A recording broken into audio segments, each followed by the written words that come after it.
Hi, everyone. I'm going to start this session by asking each of my three panelists to tell me who they are and just in a few sentences what they do. So I'll start with you, Jay. So, obviously, I'm the investor on the panel. Propel is a FinTech fund based out of the US. We invest globally. Series A, my email, j@propel.vc. Please send me.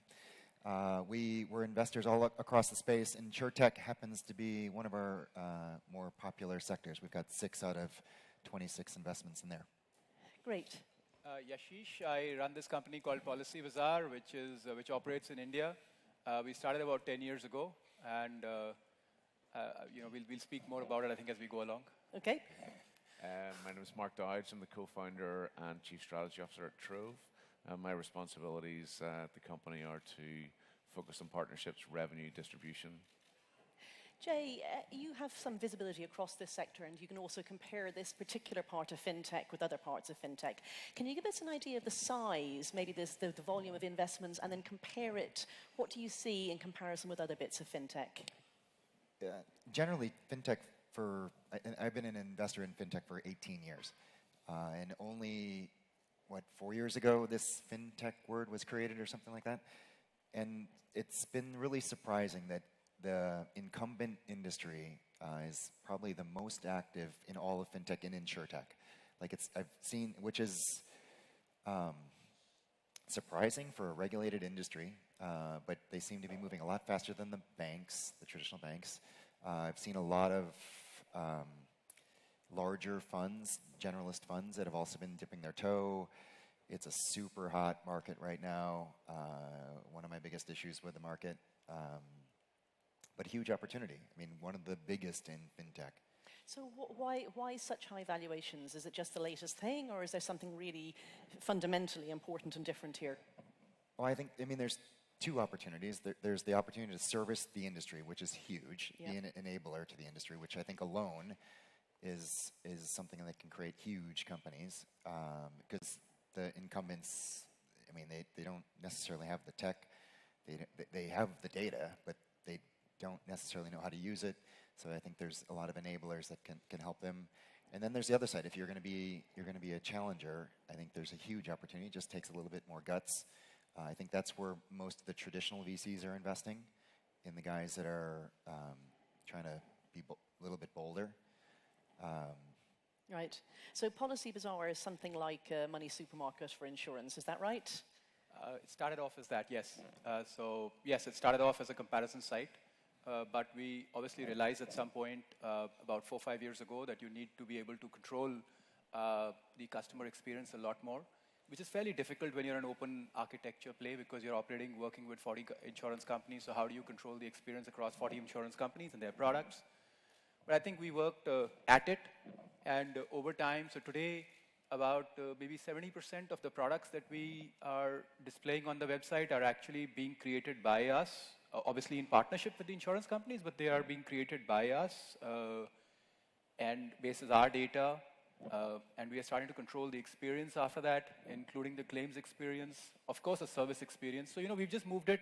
How do I put it? When I talk to the insurance companies in India, what they honestly tell us is that, every year when we meet you, you guys are different. You're asking for something which you hadn't asked for last year. And that's not in terms of higher margins or anything. It's just, can we start doing this? Can we start doing this? Can we start doing this? I think over time you start to become a little bit of a full stack player, while being open architecture, which is very difficult to do, actually. So talk us through that. So somebody comes to the site and they are looking for, I don't know what, household insurance, sickness insurance. Yeah. They get some products presented to them, and unbeknownst to them, some of those are just you acting as a comparison website, and some of them are you pricing it as well? Yes. So we would still be a comparison website, because there are 40 different labels out there. There are 40 different insurance companies that have licenses, 55 actually. 40 of whom we work with. So all those products will show up, but the analytics that goes into what should the pricing be for this particular customer is now increasingly being done by us. So we're just working with different, and that poses a challenge to us also, because eventually, how are we doing 40 different companies for the same customer, right? But we are doing it. And those are conversations we have with the insurance companies, and the insurance companies for the last 9 years have been sharing all the claims data back with us, so we've got this kind of industry data stack. It's not an easy thing to put together. Just to put in perspective, like money supermarkets, like whatever, the UK players have been at it for about 10 years more than us, but they haven't done this. In India, we had the opportunity to do this because the market was in a place where the insurance companies were more accepting of this. Without their cooperation, you can't do it. So they give you their data because no, that's we a have condition. the data. We have the data. So see, the customer, you as a customer came to Policy Bazaar. You bought let's say a health insurance policy. Now, what is part of our contracts is the insurance companies must share the claims data with us, right? And so as we start getting the claims data, we can correlate it back to various data factors which we've been picking up and see what is leading to what. I'll just give you a very simple example. For example, we get about 200,000 voice calls every day, right, which we are recording. If a customer even mentions the word, what is your process for treating diabetes, right? We already know he has diabetes. He doesn't need to declare it, right? So, but that data the insurance company would never get because he's never declared it in the form. So level of declaration versus reality in any market is limited. And, but because of all that analytics, you have, fairly good insight into what's going on. Even in terms of things like motor insurance, etc., how quickly a person bought, how close to the expiry they are buying, all that data is with us. That data is not with the insurance companies because we are 70% of digital insurance in India. So obviously, that puts us in a position where we can start to sort of provide those services. But so you're not the people who hold the insurance license. We do not hold the insurance license. You're the people who increasingly pricing the risk. Yes. And we never want to hold an insurance company license for a very specific reason. I think there are brands out there, as I call them labels, who have very strong brand salience with the consumer and trust with the consumer, which we do not think we can compete with for the next 5-10 years. So we would rather sell in the name of those companies rather than sell in the name of Policy Bazaar. So one more question, because I think that the details of how this model works are very useful and interesting. So you price somebody some risk, and you price it presumably a lot of the time lower than the company that in the end is selling them the insurance would have if they had gone directly to them. Yes. How does that work? Who loses some profit? So what we are working on is something known as a combined operating ratio model with the insurance companies, where we guarantee the combined operating ratio back to them. Of course, that means in certain situations, we would probably get paid very little. Sometimes we would be having reverse costs, etc. But essentially, that's the model. Right. You're somewhere... You should tell everybody what's the combined. Combined operating ratio, I just assumed a lot of people were from insurance, but combined operating ratio is basically what we call the marginal combined operating ratio. So that would basically take into account your claims cost, your cost of distribution, and any net of any investment income that you can make on that. So it would not take into account your management cost, et cetera, et cetera. So on the MCOR, which we call marginal combined operating ratio, we would guarantee that to any company, that your marginal combined operating, because what we are saying is let's not waste time with your actuaries and our actuaries trying to figure out whether this data is right or wrong, because that can take us in the insurance industry 2-3 years. You don't trust us, that's fine, we also get that. So let us take the risk here. We have the capital, we can take the risk. We guarantee this to you. If we create a loss for you, we will make good for it. Okay. Yes, the insurance companies do say, okay, your word is just as good as the amount of money in your bank. So we, of course, will take a catastrophe risk over it, and our brand is worth so much, et cetera, and they'll charge a certain margin for themselves, which is perfectly fine. Right, so Mark, what interested me about what we heard there was the way that there seemed to be a path, starting off as a comparison website, a path into, possibly running the whole thing. You work behind the scenes. You're business-facing rather than consumer-facing, and you're partnering with established brands. Tell us a bit about what you do there. Yeah, so we launched in a few different markets. So which ones? Australia, UK. We're close to coming out in the USA, investigating Canada and Japan at the moment. And so as one of the only global insurtechs, one of the interesting things for us is discovering the regulatory frameworks in different environments, and also the cost of acquisition of customers in different environments. So it's been very interesting. What we've done to date is we've launched under our own brand. We've learned a lot about how people engage, what it costs, and then we've been partnering with other distribution folks like tech companies like Waymo, banks, and so on. Basically, folks who have lots of data, lots of customers that can bring the distribution. I think one of the benefits of being not being an insurer and being the tech provider is really partnering with those folks who have customers but want to bring their customers something that's unique, and then having the insurers bringing the underwriting license behind what us. sort of unique things? I mean, what do you bring to this? They could do it all themselves. They're the ones with the customers, and they're the ones with the insurance license. Well, the banks don't, and the tech companies don't. So what they want to do is they've got lots of data, lots of customers, so they can't provide insurance other than partnering with a incumbent insurer. And so if you think about Waymo as an example, which is Google's autonomous vehicles, they have cars basically are being deployed and have various states of risk. And so if you've got, there's a different risk when the car's parked, when the car's moving, when the car has someone or multiple people in it, and then dropping the person off. So at each one of those is a different category of risk. So for us, what we're able to do is we're able to track sort of the risk by the second dynamically, and then to basically bill that back, which most insurance companies cannot do. Their frameworks are set up mostly for annual licenses and have call centers. So presumably this is the way that we're going to do driverless cars, and it's the way that we're going to do renting cars by the hour and so on. Yeah. It's going to, very usage-based. That's our future. Yeah, okay. So Jay, you said you were invested in 6 firms in this sort of space. What excites you about Insurtech particularly compared to the other bits of FinTech, and what do you look for when you're considering what to invest in? Obviously price, but let's leave price aside. What's exciting? Yeah, of course. Obviously, we're here to make money. Yep. And similar to most areas in FinTech, we think that unfortunately the incumbents have a hard time to advance. And so, of course, we hope that they're going to be big buyers, which is the most important thing. And I think it's sort of easy pickings. Like from a technology perspective, the margin gains that a technology company can bring to the industry, it's what it's all about. I mean, But if it's easy pickings, then a lot of people can pick. So, that's the downside of it, of there being quite clearly a big opportunity. No, I mean, you're right. It's easy pickings for the right team.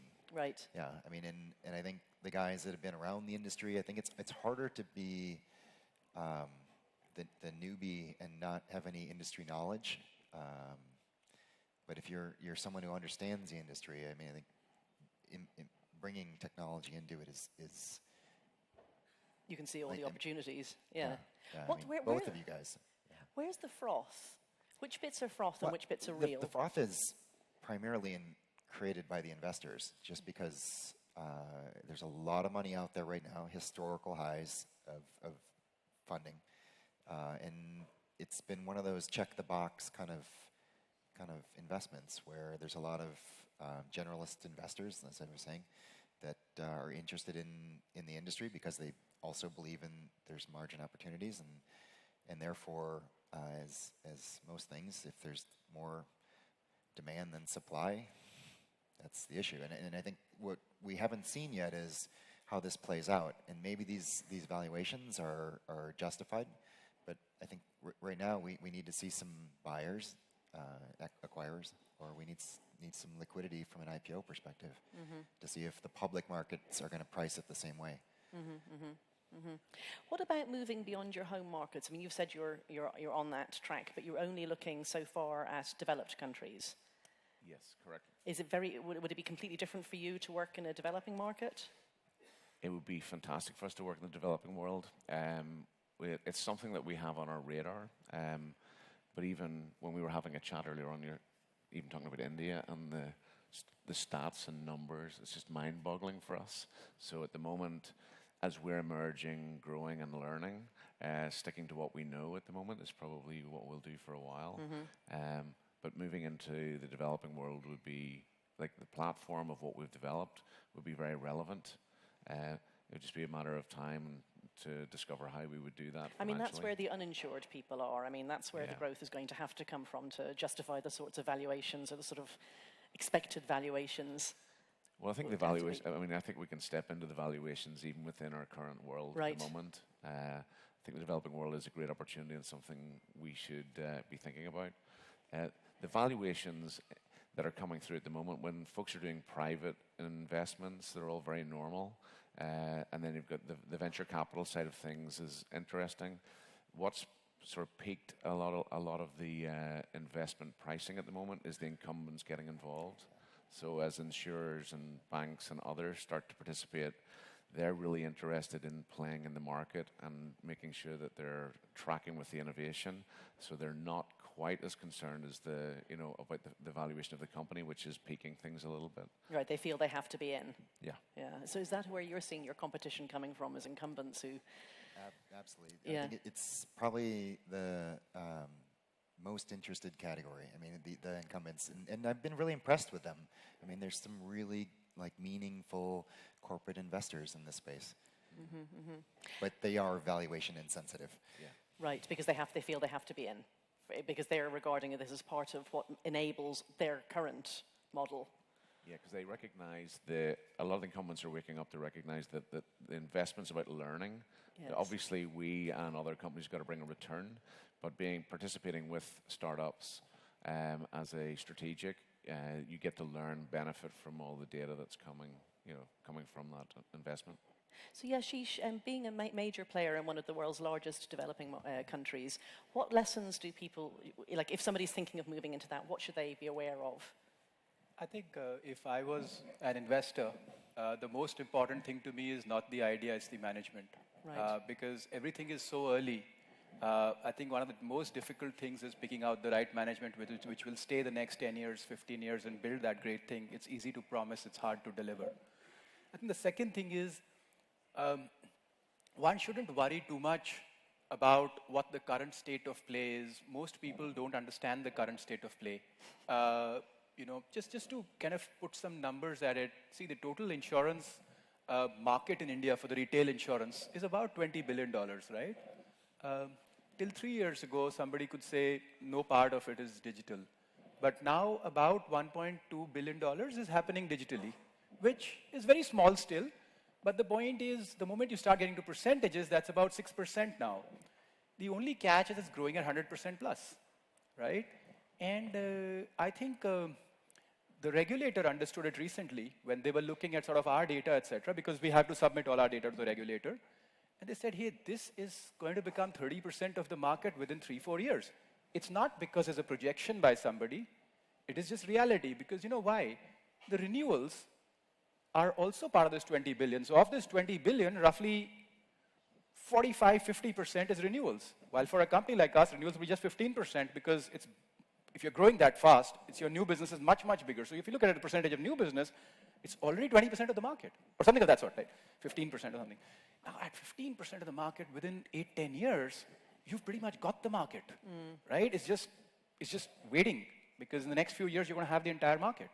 And the regulators just woken up to it. Now the insurance, but the point is, even the CEOs of insurance companies hadn't picked this up, because they were not looking at just new business. For them, it comforts them to look at total business and say, oh, by the way, only 4% of our total business is online, so let's not worry so much about it.